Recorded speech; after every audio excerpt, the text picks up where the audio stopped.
वंदो गुरुपद कंज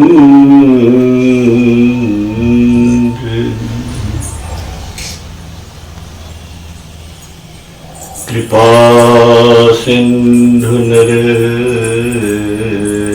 रूप हरि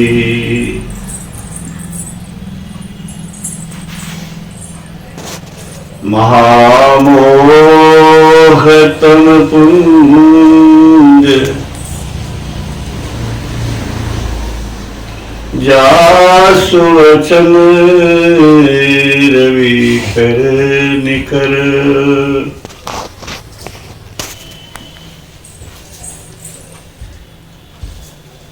श्री सद्गुरु महाराज की जय।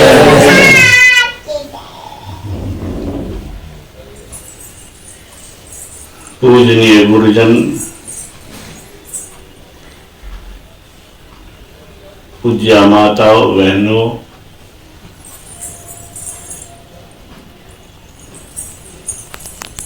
बड़ा आनंद आया भजन सुनकर।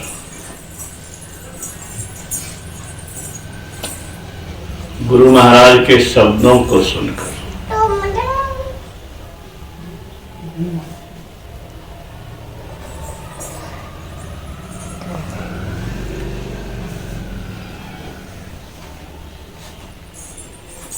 हम लोग का अहोभाग्य ऐसे संत जिन्होंने इस शरीर के अंदर परमात्मा का प्रत्यक्षीकरण कर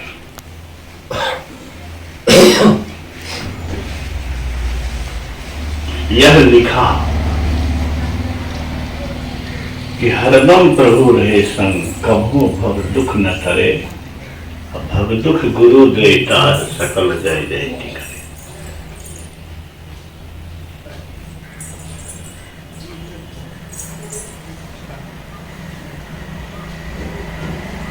प्रभु संग में है लेकिन हम लोग दुखी हैं, पीड़ित हैं, कैदी हैं, भ्रमित हैं।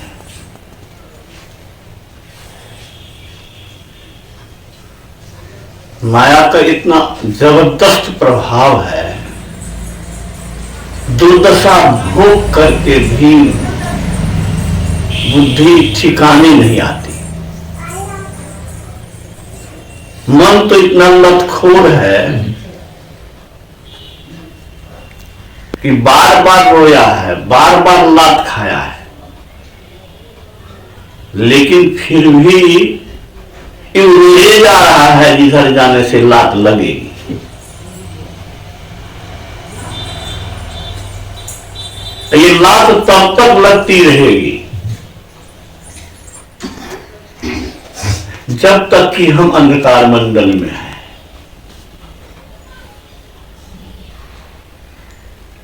पर्दा के अंदर परमात्मा है। इस अंधकार मंडल को हम लोगों ने बहुत शौक से इस माया को हम लोगों ने पकड़ रखा है।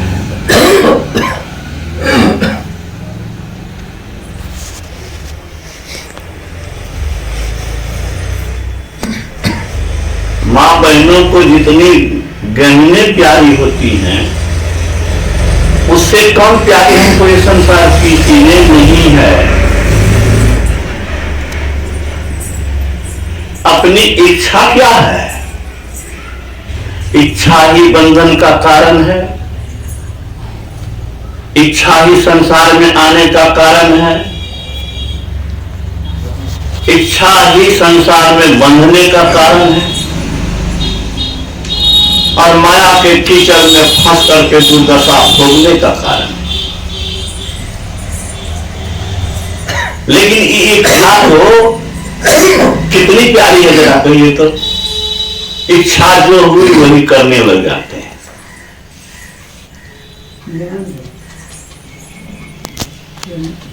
बहुत सुना बुझे न काम अग्नि तुलसी विषय भोग बहु घीते। अग्नि की शिखा घी डालने से वर्धित हो जाती है। ऐसे ही जितना भोगेंगे, जितनी इच्छाओं की पूर्ति होगी, उतनी ही इच्छाओं में वृद्धि होगी, नहीं होगी? अरे आप मांस नहीं खाए हैं कभी, तो मांस खाने की कभी इच्छा होती है क्या? शराब हम लोग नहीं पिए हैं कभी, तक शराब पीने की इच्छा होती है क्या? अरे जहां जहां रस लिए हो वहीं वहीं हमारा आपका मन जा रहा है कि नहीं? जितना रस लिए हो उतने वहां जा रहा है, उतनी ही स्मरण शक्ति अवचेतन अवस्था में मन में इच्छा बन करके बैठी हुई है। कॉलेज में जिस कॉलेज में पढ़ते थे, जिस रूम में बैठ सोते थे, निवास था, वहां जब जाते हैं तो मन होता है उस कमरे को देखें। भाई कमरा में रहे हैं, कमरा का की याद जो है खींच लेता है मन को। तो जहां जहां तुम रस लोगे, वहां वहां तुम्हारा मन तुमको खींच के वहां ले जाएगा। बहुत सुना है, क्या सुना है? उमा कहूं मैं अनुभव अपना, सत हरि भजन जगत सब सपना। जगत सब सपना। खूब बोलते हैं बेशरम के तरह, बोलते हैं सपना है, समझते हैं सपना है, लेकिन सपना जैसा आचरण करते हैं। क्या समझा है उसने? हमारा अपमान कर दिया। कटिबद्ध हो जाते हैं। अरे सपना में मान क्या, अपमान क्या, पाना क्या, खोना क्या, मिलना क्या, बिछुड़ना क्या है?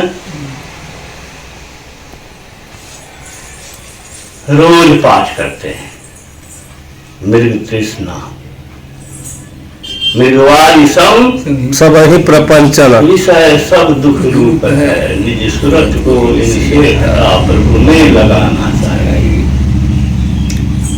पढ़ते भी हैं, दुर्दशा भोगते भी हैं, लेकिन पूरी कोशिश तो करते नहीं है।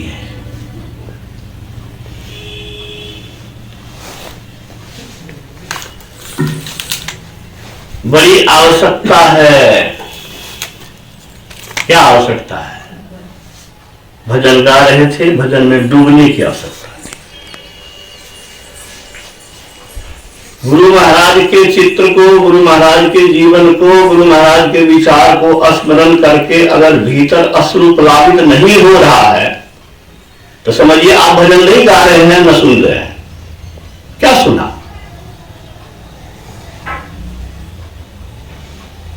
अगर आप गौर से सुनेंगे कि नर रूप में नारायण,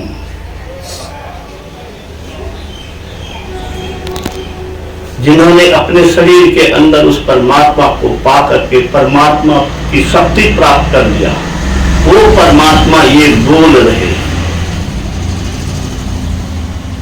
आंखों देखा चश्मदीद वर्णन कर रहे हैं, तो उनकी तो याद से आंसू आ जाना चाहिए, दिल पिघल जाना चाहिए, दिल को उसमें रंग जाना चाहिए।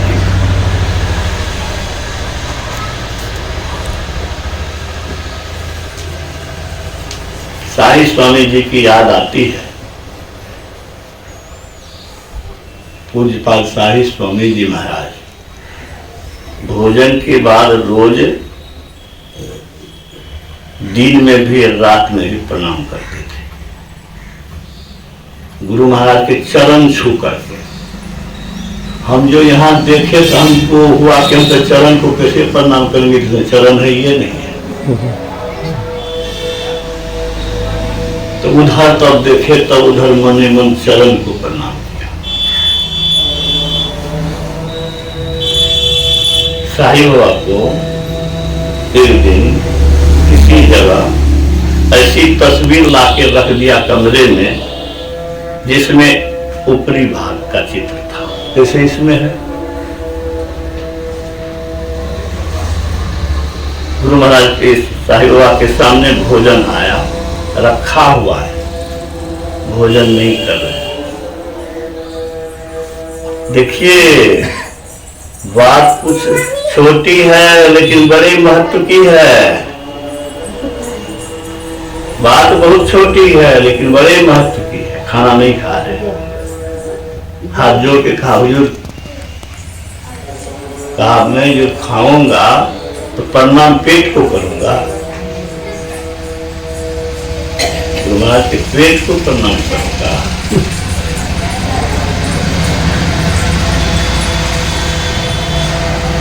एक दूसरे धर्मावलंबी ने कहा आप चित्र को प्रणाम करते हैं, ये तो कागज में फोटो है, इसको क्या प्रणाम करते हैं? वो तो ब्रह्मलीन हो गए। उन्हीं के शब्द से उनको काट जवाब दे रहे हैं। आप कहते हैं ब्रह्मलीन हो गए, तो क्या ब्रह्म इस कागज में नहीं है? ब्रह्म में लीन हो गए तो ब्रह्म तो सृष्टि के कण कण में है, तो इस कागज में नहीं है क्या? आप कागज समझते हैं, मैं गुरु महाराज के चरण समझता हूं और उनको नमन करता हूं। भाव की बात है, भाव के भूखे हैं भगवान। बिना भाव बिना प्रेम रिझे नहीं। मेरा एक छात्र है, 3 बजे रात में नींद नहीं टूटती थी, आलस लगता था, तब रो के सोया। गुरु महाराज से रो के सोया कि केहन बना दो, हमरा नींदे नहीं टूटे थी। 3 बजे उस रो के जो सोया था,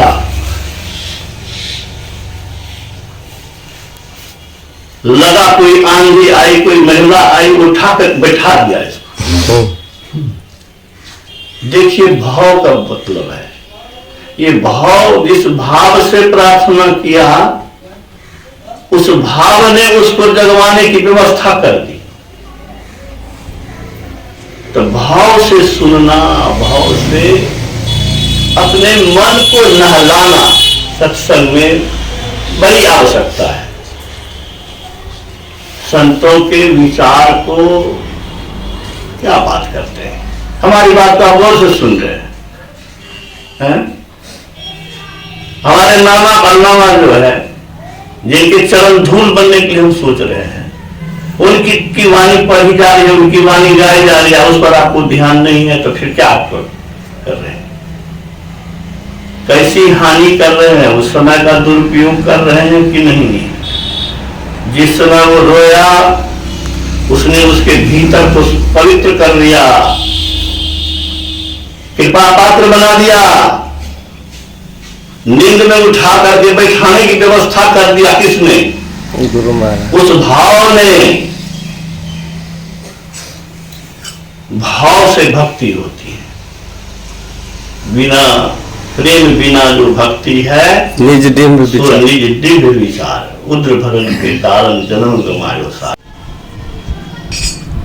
कोई खजाना के घर में जाए और खाली हाथ लौट के आवे,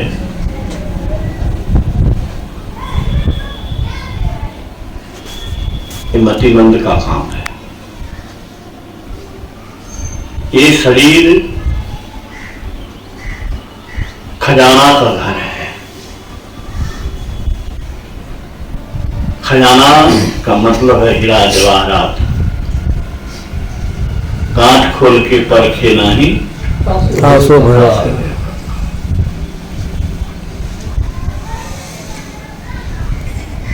गांठ खोलते नहीं, जोर लगाते नहीं, थोड़ा कष्ट सहते नहीं।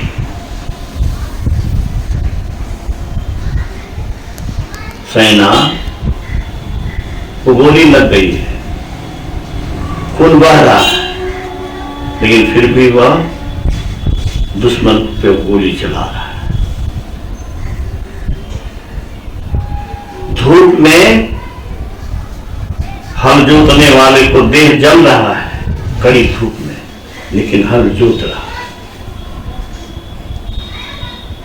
हम लोग उतना भी महत्व देते हैं इस भक्ति का, ध्यान का। थोड़ा सा पैर दुखाया कि उठ के चल।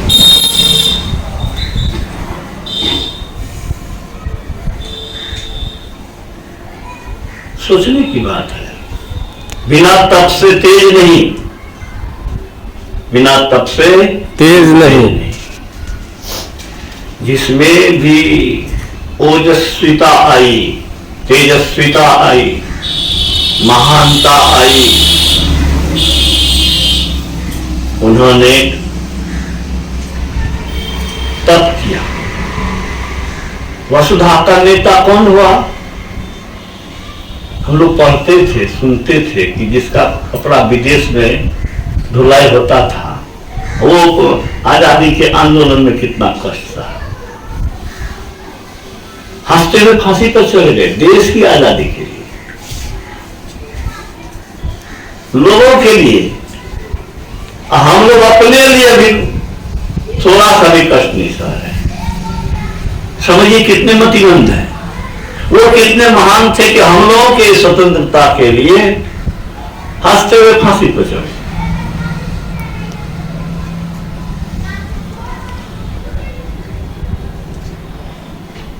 वसुधा का नेता कौन हुआ? भूखंड विजेता कौन हुआ? नवधर्म प्रणेता कौन हुआ? सब बन जाएगा, सब राशि में ही बन जाएगा क्या? इतना आसान है? सब शिशु हुआ बन जाएगा क्या? बहुत कठिन है। द्वेष भेष धारण कर लेना आसान है।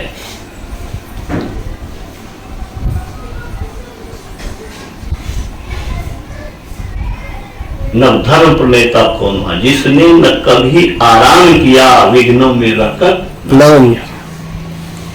चांदनी पुष्प छाया में पल नर भले बने सुमधुर कोमल, पर अमृत क्लेश का पिए बिना, आतप अंधर में जिए बिना, पुरुष नहीं कहला सकता, विघ्नों को नहीं गिरा सकता। उड़ते जो आकाश में गगन में, पीते जो पानी प्रपातों में, सारा आकाश अयन जिसका, विषधर भुजंग भोजन जिनका, वही फनी बंद छुड़ाते। वो गरुड़ कहाँ रहता है? महल में रहता है। प्रासादों के कंकाल शिखर होते कबूतर के घर। अट्टालिका पर कबूतर रहता है, गरुड़ नहीं रहता है। जिस गरुड़ के आने से पहले ही नाग भाग छोड़ करके भाग गया, तब हमको निगल जाएगा। वो कहाँ रहता है? आकाश के नीचे रहता है, पहाड़ों में रहता है, ऊंचे जगहों में रहता है, कष्ट रहता है, सुख सुविधा नहीं। इसीलिए चांदनी पुष्प छाया में पल। सुख सुविधा इस शरीर को दोगे,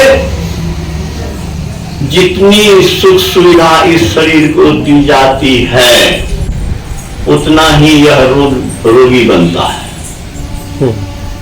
जितनी सुख सुविधा की व्यवस्था जिसके पास है, वह उतना ही दुखी है।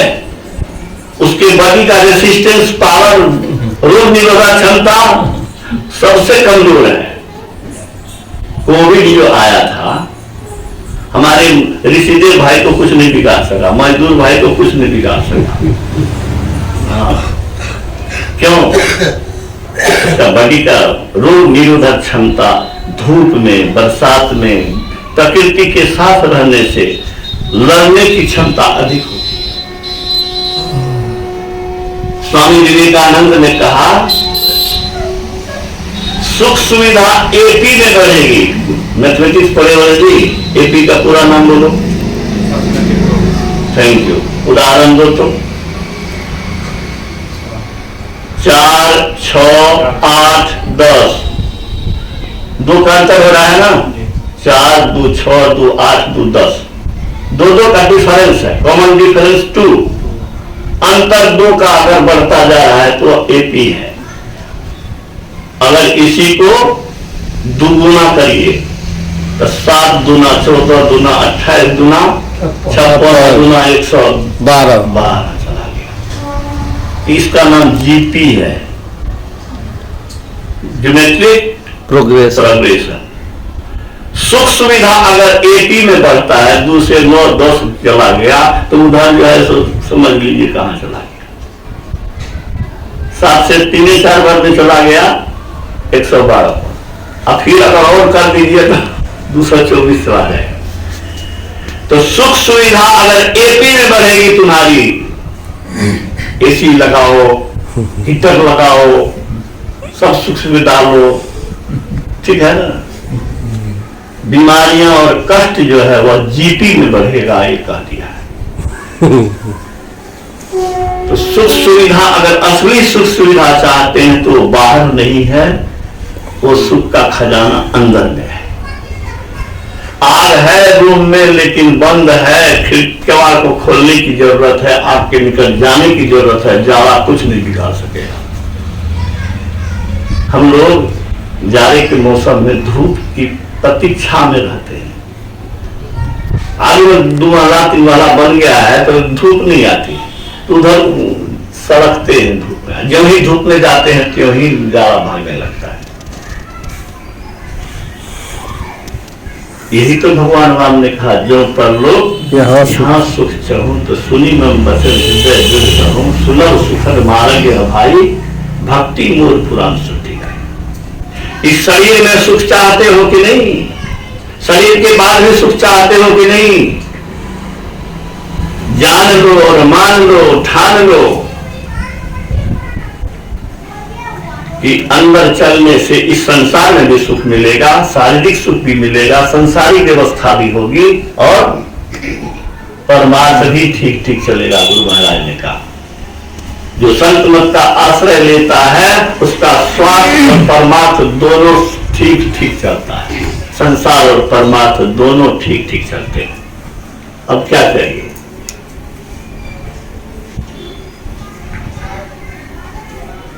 इसके लिए भक्ति की आवश्यकता है। भक्ति है क्या? हम लोग किसकी भक्ति कर रहे हैं? जिसकी सेवा कर रहे हैं, मन की सेवा कर रहे हैं, शरीर की सेवा कर रहे हैं। मन की भक्ति कर रहे हैं, शरीर की भक्ति कर रहे हैं, माया की भक्ति कर रहे हैं। बिछुड़ने वाली, छिलने वाली, खत्म होने वाली चीज की सेवा कर रहे हैं।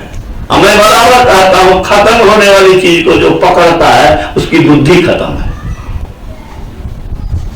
कम से कम इतना तो पहले सोचो यार कि खत्म होने वाली ये सारी चीजें हैं जो दृष्टिगोचर है, जो इंद्रियों को के द्वारा ग्रहण हो रहा है। यहां रस मत खोजो, यहां रस मत खोजो। इंद्रियां तो ललचाती है, भरमाती है, भटकाती है, माया के कीचड़ में फंसाती है और फिर बाप बाप कराती है। ओ जिसको कहते हैं वो कुहर रहा है। कौन नहीं कुह रहे हैं? कौन नहीं कुह रहा है? बचपने से कितनी बार कुह रहे हैं, इसका ठिकाना नहीं। क्या उपाय? उपाय यही है कि संत शरण जो पड़ा ताही का लगा ठिकाना, और कहीं नहीं कुशल सकल वैराग जमाना। काल मुख से निगु की भागो ध्यान के बल भाई रे, ऐसो अवसर खोई हो तो रोई हो पछताए। भक्ति क्या है? भक्ति प्रेम बिना जो भक्ति है सो निज विचार। प्रेम किसको कहते हैं? ईश्वर से प्रेम है? नहीं है। क्या श्रीमान है प्रेम? प्रेम तो प्रेमी से मिले बिना चैन नहीं रह लेने देता है। हमको भी प्रेम हुआ है साथी से, और चिट्ठी लिखा था कॉलेज में 72 ईस्वी में, अगर मैं चिड़िया होती, मेरे पास पंख होता तो उड़ के तेरे पास चला जाता। If I hear a bird, I fly to you.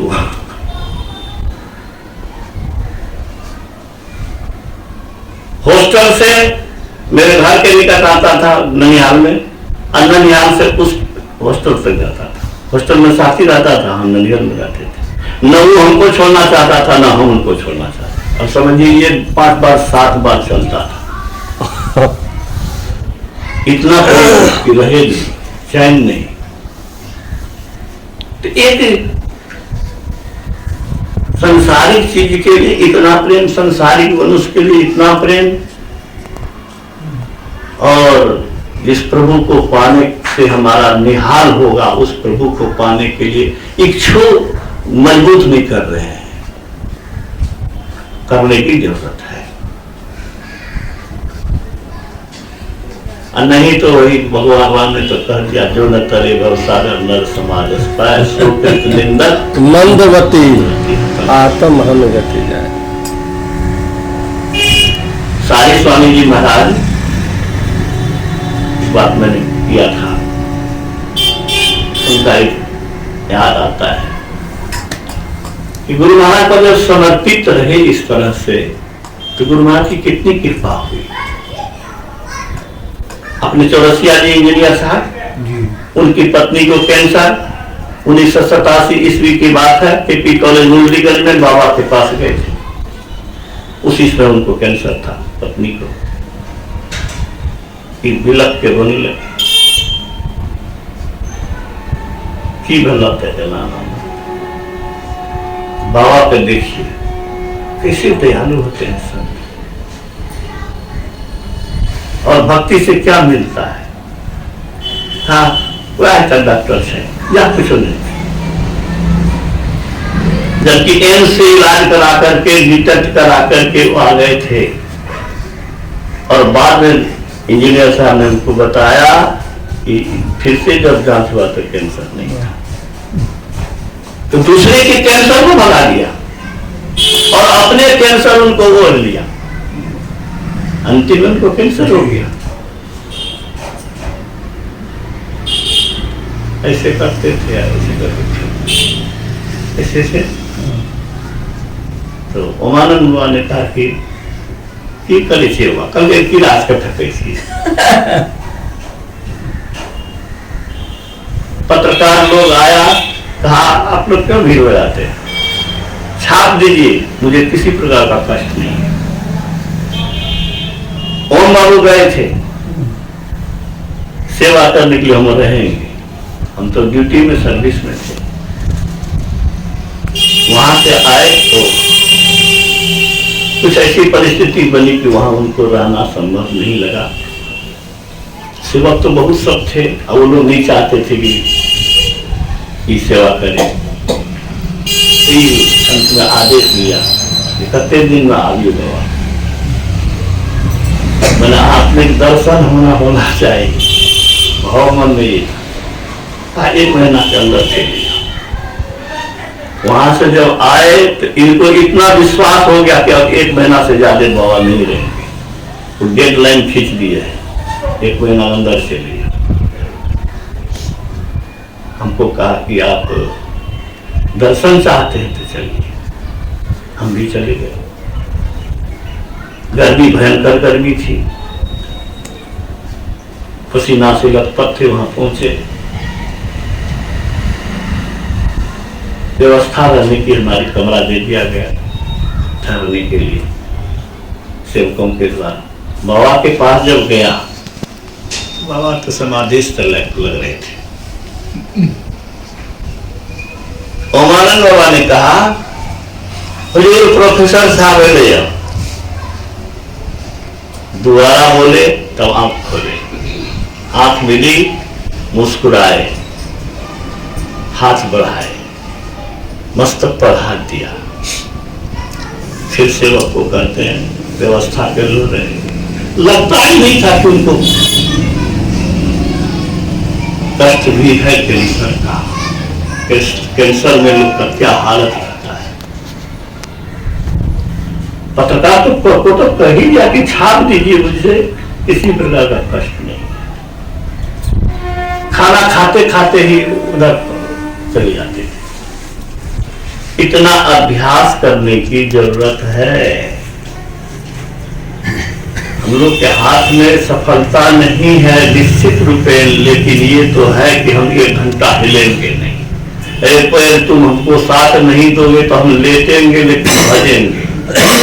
ए मन तुम अगर मानस जप नहीं करने दोगे तो हम वाची के जप करेंगे, लेकिन हम करेंगे।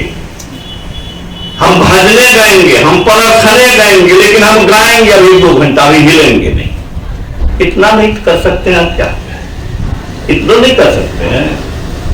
नहीं कर सकते। इसका मतलब है कि आपको संसारिक कष्ट की परवाह नहीं है और इसी तरह से कभी बेसी इसी तरह से पड़े रहना चाहते हैं। मैं बराबर कहता हूं, पत्थर जहां पड़ा रहता है वहीं पड़ा रहता है।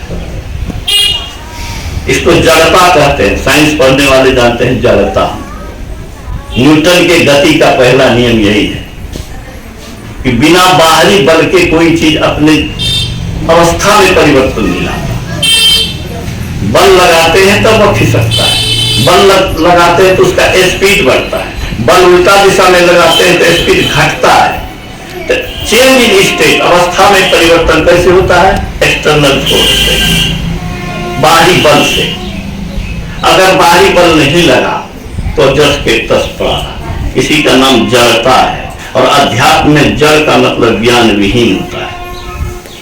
ठीक है ना? अपरा जड़ और परा चेतन। अपरा जड़ और परा चेतन, 2 तरह की प्रकृति है।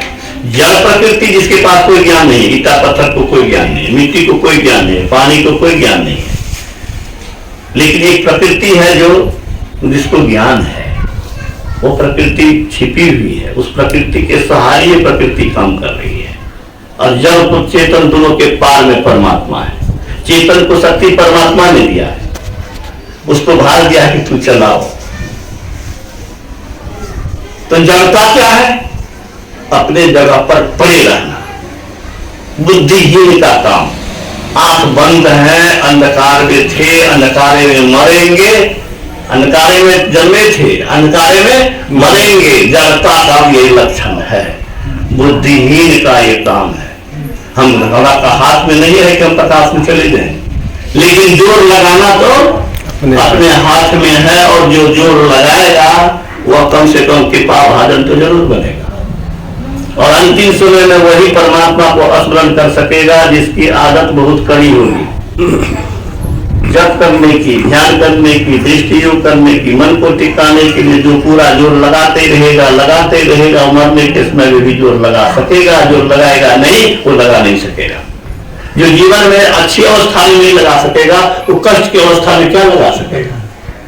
जिसमें शरीर स्वस्थ है, जिसमें बीमारी दूर है, जिसमें छटपटाहट नहीं है, शरीर स्वस्थ है, उसमें ठानिए कि हम अधिक से अधिक करेंगे। अब बुढ़े लोग तो क्या करना है? बोलिए, हमको आपको क्या करना है? अब बेटा की संपत्ति व्यवस्था करना है। अरे तुम जानो, आपके हमारे चाहने से बेटा जीवन सुखमय हो जाएगा? कोई किसी को सुखमय नहीं बना सकता है। भगवान राम अपने पिता को मौत के छटपटाहट से नहीं बचा सके। जिसके नसीब में जो है वह होके रहेगा। हम लोग को, आपको जो नसीब में था हो गया। बेटे पोती पोती मतनी की चिंता बेसी मत कीजिए, ठीक है, लेकिन ऊपर से लिए रहिए, लेकिन भीतर से हटे रहिए। गुरुमार कहते हैं खीरा बन के रहो। कहने सुनने का अंत नहीं है। मुझे बड़ी प्रसन्नता हुई। केसरी बाबू, आपने केसरी का अर्थ क्या होता है? सिंह होता है ना। देखिए, सिंह, जगत के सिंह की कहानी आप सुना रहे। एक सिंह जंगल का राजा होता है और एक सिंह जो है सो इस विश्व ब्रह्मांड का सिंह है। वो परमात्मा, उनके शब्द को आप सुना रहे थे और हम लोग को परमात्मा बनने की प्रेरणा बाहर में मिल रही थी। बहुत बहुत धन्यवाद है। आप बहुत भाव से गाते हैं, रामचंद्र बाबू भी बड़े भाव से गाते हैं। लेकिन यहाँ पर हमको एक ही बात की लगता है कि कोई सब बुझे सब रहते हैं। लगता है कि जवान लोगों को किसी सबका असर नहीं हो रहा है क्या? अपने तो लगे भी, अगर बाल बच्चे ज्यादा इंटरेस्ट न लेते हैं तो घर पर भी कम से कम कहिए कि पढ़ो तो इसमें क्या है। उसको कुछ क्वेरी कीजिए, उसको लगाइए, खाली मारे मत दीजिए टका कमा करके। जो टका इस जीव को आगे जन्म तक परमानेंट आनंद तक छोड़ेगा नहीं, वो पूंजी अपने बच्चे को, बेटी को, जिसको प्यार करते हैं, पत्नी को, सबको ये ज्ञान, ये पूंजी दीजिए। बेटी को खूब सिखाओ, यह ससुराल बेटी और सोच के सब बैठ कर रही है, सोच के सेवा नहीं कर रही। आजकल के पुतों सब अहमे है फराक पहन रखे थे तो बिया के फराक नहीं करते तो बहुत दुख होता है। जिस पति पर तुम गर्व करती हो, उस पति को जिसने पाला है, जिसने पोसा है, तुम अपने बेटे बेटी को जिस तरह से स्नेह से, प्यार से सींचते हो, वैसे ही तुम्हारे पति को तुम्हारे सास ने, ससुर ने सेवा किया है। अगर उसकी सेवा तुम नहीं करोगे तो दुर्दशा से नहीं बचोगे। वो तो भूल जाए जैसा। हाँ, गुरु महाराज ने प्रवचन में कहा है, क्या कहा गुरु महाराज ने? मोद गल्याण इतने पहुंचे हुए संत थे कि समाधि के अवस्था में उसको हड्डी गुड्डी तोड़ दिया तो अपने सिद्धि पर से भगवान बुद्ध के पास चले गए। टूटे फूटे जीर्ण सिंह शरीर लेकर के पहुंच गए उनके पास, और वहां दर्शन करके, प्रणाम करके शरीर को त्याग दिया। शिष्यों ने कहा कि इसकी ये हालत क्यों हो गई? कहा बूढ़े माता पिता को जंगल में असहाय अवस्था में छोड़ के गया। मैं समझता हूं कि बाल बच्चे का भी दोष नहीं है, हम लोगों ने संस्कार नहीं दिया, हमारे स्कूल ने वो संस्कार नहीं दिया, वो ज्ञान नहीं दिया, वो विचार नहीं दिया कि उस माँ बाप का, सास ससुर का क्या योगदान है तुम्हारे जीवन में। वो भगवान है, जिसको सास ससुर है वो सेवा करके अपना गंगा लाभ कर लीजिए, पुण्य कमा लीजिए, और यदि नहीं कर सके हैं तो कम से कम पछतावा कीजिए, उनकी आत्मा के लिए प्रार्थना कीजिए गुरु महाराज से, हम करने के लिए कम से कम जब आत्मा है तो शांति मिले। और जिनको सास ससुर है वो सेवा कीजिए। सत्संगी क्या जिसको सत्संग का प्रभाव नहीं। गुरु महाराज ने कहा, क्या कहा? यहाँ आते हैं, सत्संग करते हैं, घर में सद्व्यवहार नहीं करते हैं, शिष्टाचार का पालन नहीं करते हैं, बड़े बुजुर्ग का आदर नहीं करते हैं, उनकी आज्ञा का पालन नहीं करते हैं, तो सत्संग नहीं करते हैं। हम लोगों को एक नंबर का सत्संगी बनना चाहिए और इस शिक्षा लोगों को भी देते रहना चाहिए। बहुत बहुत धन्यवाद है रामचंद्र राव, आप साप्ताहिक सत्संग चलाते हैं और स्वच्छता के कारण नहीं आते। आज थोड़ा ठीक लगा के हमने कह दिया कि संजय चलना है। श्री सद्गुरु महाराज की जय।